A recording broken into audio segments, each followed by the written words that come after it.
देखिए, मैं आप लोगों को एक असेसमेंट दे रहा हूँ। एक बेसिक असेसमेंट है एंड ये असेसमेंट मैंने खुद नहीं बनाया, ये मैं किसी किताब में से ले रहा हूँ। बहुत ही प्यारी सी किताब मैंने पढ़ी थी बहुत पहले। जब मैंने 2009 में ये किताब पढ़ी तो मैंने इतना बड़ा सोचना शुरू किया कि इस किताब ने मुझे पहली बार हिम्मत दी कि यार जॉब छोड़ना है और मुझे बिजनेस करना है।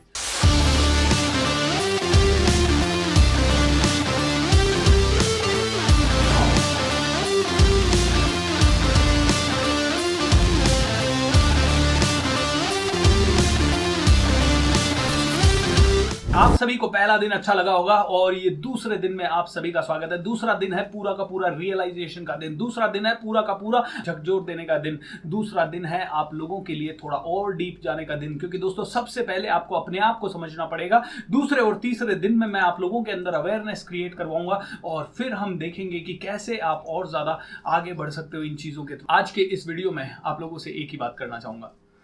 देखिए, मैं आप लोगों को एक असेसमेंट दे रहा हूं। इस वीडियो के नीचे एक फाइल है, उस असेसमेंट को आप कीजिए। सिर्फ 15 क्वेश्चन है और हर क्वेश्चन में 4 ऑप्शन है। आपकी उम्मीद के हिसाब से वो सवाल का उत्तर सेलेक्ट कीजिए एंड आप अपने मार्क्स खुद कैलकुलेट कीजिए। वहां नीचे ये भी दिया होगा कि आपको कितने मार्क्स आए, इसका मतलब क्या है, कितने मार्क्स हैं उसका मतलब क्या है, कितने मार्क्स आए उसका मतलब क्या है।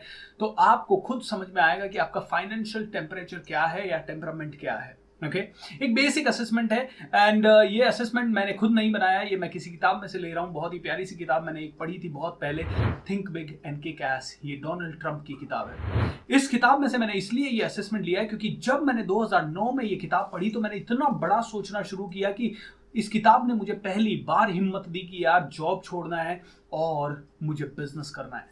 तो मैं आप सभी को ये किताब भी रेकमेंड करता हूँ, think big and kick S.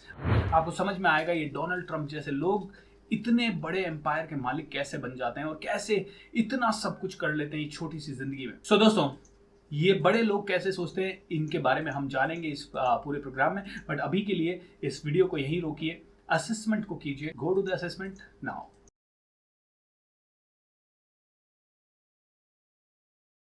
सो आपने टेस्ट ले लिया होगा।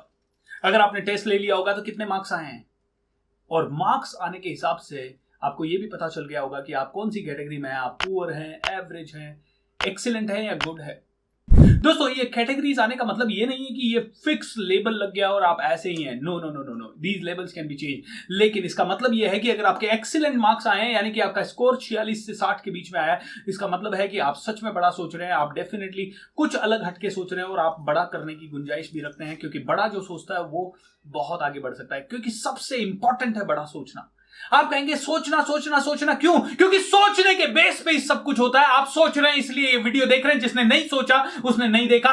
इसीलिए सोच के बिना कुछ नहीं होता। मैं सोच के बिना बोल नहीं सकता, इसीलिए सोचना ही सब कुछ है। इसीलिए सोच को बदलो। मेरी किताब जरूर पढ़ लेना, master your thoughts master your life. आपको समझ में आ जाएगा मैं क्या बोल रहा हूं। सो दोस्तों, इस वीडियो में मैं आपको 3 होमवर्क देना चाहता हूं।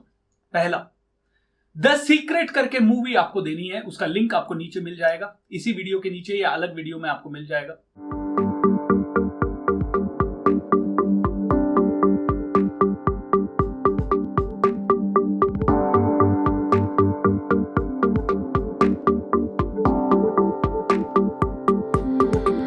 Think and grow rich movie आपको देखनी है, वो भी हम लोग यहीं पे वेबसाइट पे ही आपके लिए अपलोड कर देंगे।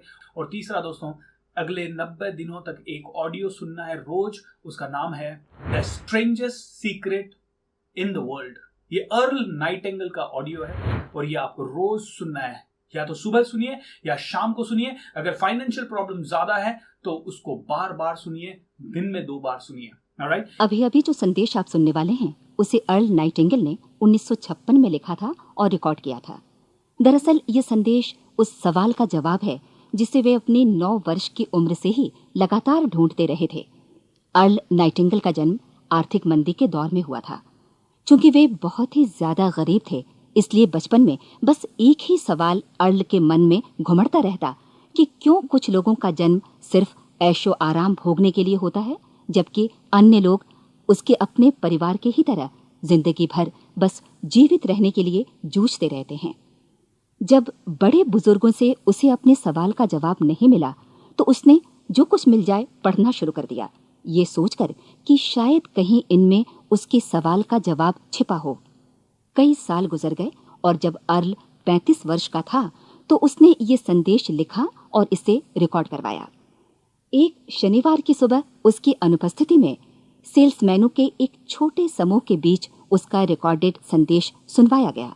जब अर्ल लौटकर वापस आया तो उसे मालूम हुआ कि उसके संदेश का उन लोगों पर ऐसा जादू भरा असर हुआ है कि वे अपने परिवार और अपने दोस्तों के लिए उस रिकॉर्डिंग की कॉपी चाहते हैं।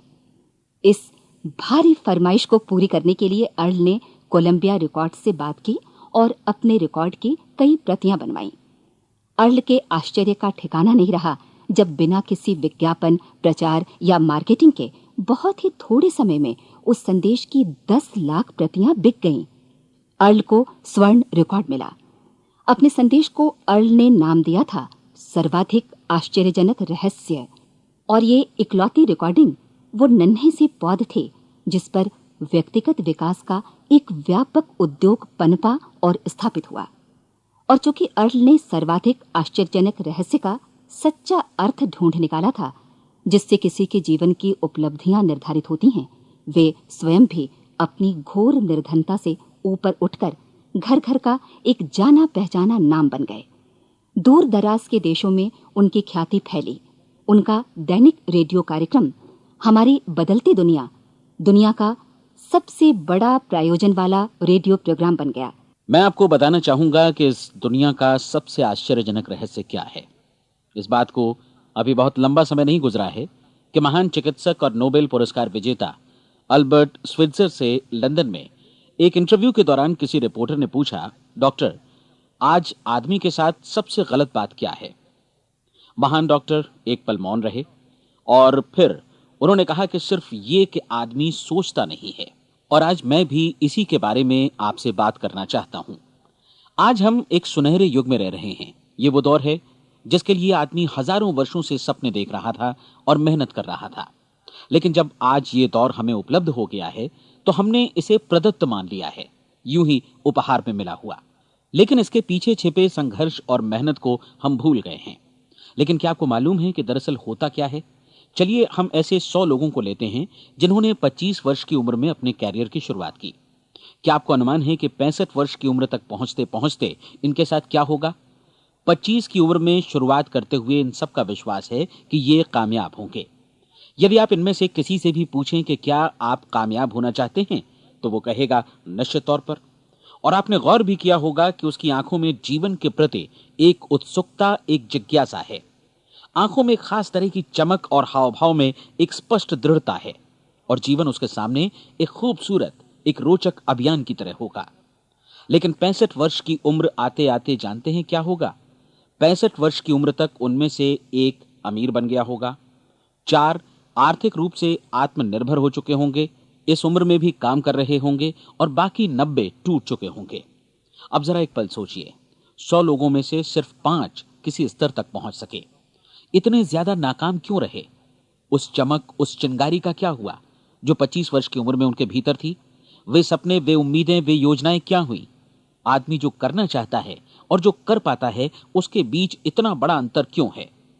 जब हम ये कहते हैं कि सिर्फ 5% ने सफलता हासिल की, तो हमें सफलता को स्पष्ट भी करना होगा, और यह है सफलता की परिभाषा। सफलता का अर्थ है किसी महान लक्ष्य को स्पष्ट निर्धारित कर उस दिशा में आगे बढ़ना। अगर एक आदमी पहले से निर्धारित लक्ष्य की दिशा में काम कर रहा है और जानता है कि वो कहां जा रहा है और कहां उसे जाना है, तो वही आदमी सफल है। यदि वो ऐसा नहीं कर रहा है तो वो असफल है। यानी सफलता निर्धारित लक्ष्य को समझते हुए उस दिशा में आगे बढ़ना है। ये 3 आपके होमवर्क है। आपको ये होमवर्क पूरा करना है। आपको ये दोनों मूवी देखनी है। आपको ये ऑडियो कम से कम 2-3 बार सुनना है। एंड अगर आपको लगे तो आप मेरी book master your thoughts master your life, इसे भी आप ऑर्डर कर सकते हैं अमेजन से और अपने हिसाब से आप पढ़ सकते हैं। ऑलराइट, ये आपके लिए मूवीज दोनों और ये ऑडियो होमवर्क है। Take care, thank you so much, God bless you. दोस्तों, डेडिकेशन का गेम नहीं है दोस्तों, कमिटमेंट का गेम नहीं है दोस्तों, बहुत ज्यादा पढ़ाई का गेम नहीं है, बहुत सारे नॉलेज का गेम नहीं है, बहुत सारी थिंकिंग का गेम नहीं है, बहुत सारे प्लानिंग का गेम नहीं है, टीम मैनेजमेंट का गेम नहीं है। गेम है बहुत बड़ा सोचने का, क्योंकि जो बड़ा सोचता है वो अपने आप सब कुछ मैनेज कर लेता है।